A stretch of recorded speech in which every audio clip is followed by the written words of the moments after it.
Pakistan in particular faces a major threat from the Tehreek-i-Taliban Pakistan. The TTP and its affiliates have been responsible for carrying out a series of organized cross-border terrorist attacks on our soil. There is evidence that the TTP receives support from our main adversary. Pakistan has indeed paid an enormous price for its 40 years of generosity towards Afghanistan. Interim authorities have reported some success in the fight against Daesh. The fact is that a number of terrorist groups are living in Afghanistan, evidently under the protection of the Afghan interim government. Pakistan in particular faces a major threat from the Tehreek-i-Taliban Pakistan. The TTP and its affiliates have been responsible for carrying out a series of organized cross-border terrorist attacks on our soil, causing considerable loss of our civilians and soldiers and causing considerable damage to our military and other installations. We have lost hundreds of our brave soldiers and civilians in these attacks just this year alone.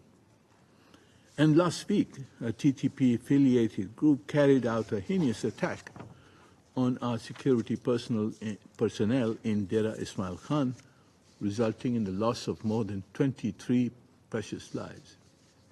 These attacks have become more lethal and sophisticated since the TTP terrorists have acquired and use advanced military equipment. These weapons obviously originate from the considerable stocks left behind by foreign forces. Yet the question is, how did the TTP, a listed terrorist organization, secure these weapons? Pakistan demands that the United Nations, whether UNAMA or another agency, conduct a thorough investigation to elicit how these weapons got in the hands of the TTP and to identify ways of retrieving them. It is clear that the TTP has been given free rein to conduct cross-border attacks against Pakistan's border outposts and other installations. We also have clear evidence that the TTP receives support from our main adversary. Mr. President, the Security Council should invigorate the work of the 1988 Committee to secure action by the Afghan interim government against all these terrorist groups in Afghanistan and empower the monitoring team to analyze and inform the Committee and this Council about progress made in the context of counterterrorism in Afghanistan. Any process of engagement with the Afghan interim government should be conducted on the basis of the action that it takes against these terrorist organizations.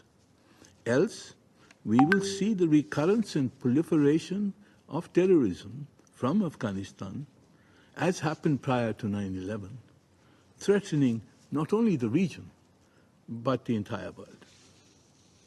Mr. President, Pakistan has indeed paid an enormous price for its 40 years of generosity towards Afghanistan.